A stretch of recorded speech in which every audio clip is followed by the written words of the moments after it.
Assalamualaikum warahmatullahi wabarakatuh. Alhamdulillah nahmaduhu wa nasta'inuhu wa na'udzu billahi min shururi anfusina wa min sayyiati a'malina. Rabbi shrah li sadri wa yassir li amri wahlul 'uqdatam min lisani yafqahu qawli. Perkenalkan, nama saya Muhammad Arifin Ilham. Saya mahasiswa Universitas PTIQ Jakarta, Fakultas Dakwah Prodi Manajemen Dakwah. Baik teman-teman, pada kesempatan kali ini saya akan membahas qasam dalam Al-Quran. Apa itu qasam? Simak terus videonya sampai habis. Oke, baik teman-teman. Selanjutnya kita masuk ke pembahasan, yaitu qasam dalam Al-Quran. Oke, sekarang kita masuk ke pengertian qasam. Secara bahasa, qasam berarti sumpah. Dalam konteks Al-Quran, qasam itu digunakan oleh Allah untuk menegaskan kebenaran suatu pernyataan atau fakta.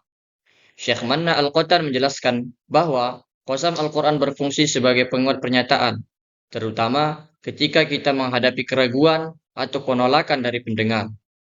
Penggunaan qasam ini juga berkaitan dengan ilmu balaghah, khususnya ilmu al-ma'ani yang memperhatikan kondisi psikologis lawan bicara dalam menyampaikan pesan. Baik, selanjutnya kita masuk ke macam-macam qasam dalam Al-Quran. Di dalam Al-Quran ada berbagai macam qasam.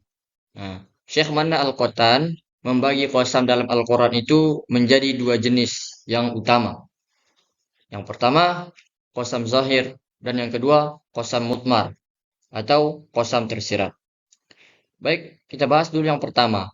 Yang pertama adalah qasam zahir atau sumpah jelas. Sumpah yang secara eksplisit menyebutkan kata sumpah atau fi'il qasam dan objek yang dijadikan sumpah atau muqsam bih.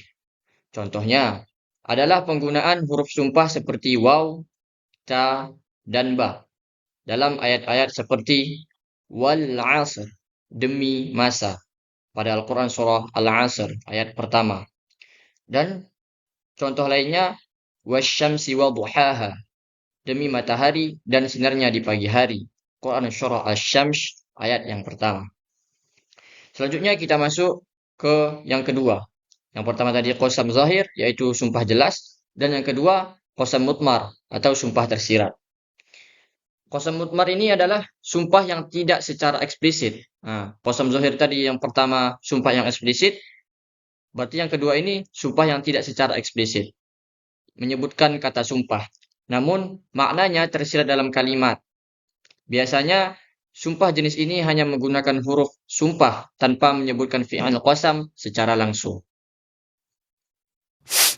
Baik, selanjutnya kita masuk ke pembahasan tujuan dan faedah. Nah, tentu sesuatu pasti ada tujuan dan faedah ataupun manfaatnya. Jadi, qasam juga mempunyai tujuan dan faedah. Apa tujuannya? Ini dia.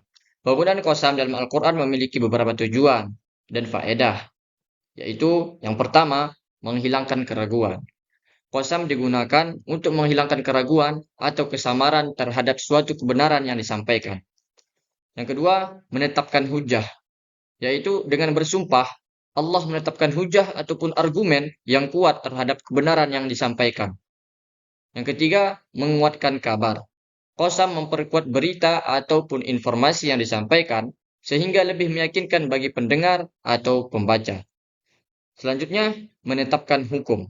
Dalam beberapa kasus, qasam juga digunakan untuk menetapkan hukum dengan bentuk yang paling sempurna. Oke, baik. Selanjutnya kita masuk ke contoh ayat-ayat Al-Quran, ayat-ayat qasam di dalam Al-Quran. Beberapa contoh ayat yang mengandung qasam dalam Al-Quran antara lain, yang pertama, dalam Quran surah Al-'Asr ayat pertama yang berbunyi Bismillahirrahmanirrahim wal 'asr, yang artinya demi masa. Terus contoh ayat selanjutnya yaitu wasyamsi wa duhaha, yang artinya demi matahari dan sinarnya di pagi hari. Terdapat di dalam Al-Quran surah Asy-Syams ayat pertama. Dan contoh lainnya yaitu la uqsimu biyaumil qiyamah, yang artinya aku bersumpah demi hari kiamat. Al-Quran surah Al-Qiyamah ayat pertama. Penggunaan qasam dalam ayat-ayat tersebut bertujuan untuk menegaskan pentingnya waktu ciptaan Allah dan hari kiamat, serta untuk menarik perhatian manusia terhadap pesan-pesan yang disampaikan. Baik, sekarang kita masuk kesimpulan. Kesimpulannya yaitu, qasam ataupun sumpah di dalam Al-Quran merupakan salah satu gaya bahasa penting yang digunakan oleh Allah untuk menegaskan kebenaran, menghilangkan keraguan, dan menguatkan pesan-pesan wahyu. Menurut Syekh Manna Al-Qatan dalam kitab Mabahits fil Ulum Al-Quran, qasam memiliki kedudukan tinggi di dalam ilmu balaghah karena mempertimbangkan kondisi psikologis lawan bicara. Qasam juga terbagi menjadi dua jenis yang utama. Yang pertama, qasam zohir. Qasam zohir itu sumpah yang jelas dan eksplisit. Dan yang kedua, qasam mutmar, yaitu sumpah tersirat yang dipahami melalui konteks atau secara tidak eksplisit. Tujuan utamanya adalah untuk memperkuat hujah, mengkokohkan berita, dan menetapkan hukum dalam bentuk yang paling meyakinkan.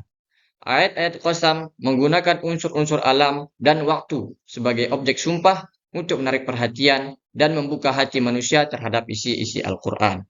Dengan demikian, qasam bukan hanya bentuk sumpah, tetapi juga sarana retoris yang kuat dalam menyampaikan kebenaran dan hidayah Allah kepada umat seluruh alam. Baik, teman-teman, mungkin cukup itu saja yang bisa saya sampaikan. Lebih dan kurang saya mohon maaf. Kebenaran datangnya dari Allah dan kesalahan datangnya dari diri saya sendiri. Cukup sekian yang bisa saya sampaikan. Wabillahi taufik wal hidayah. Wassalamualaikum warahmatullahi wabarakatuh.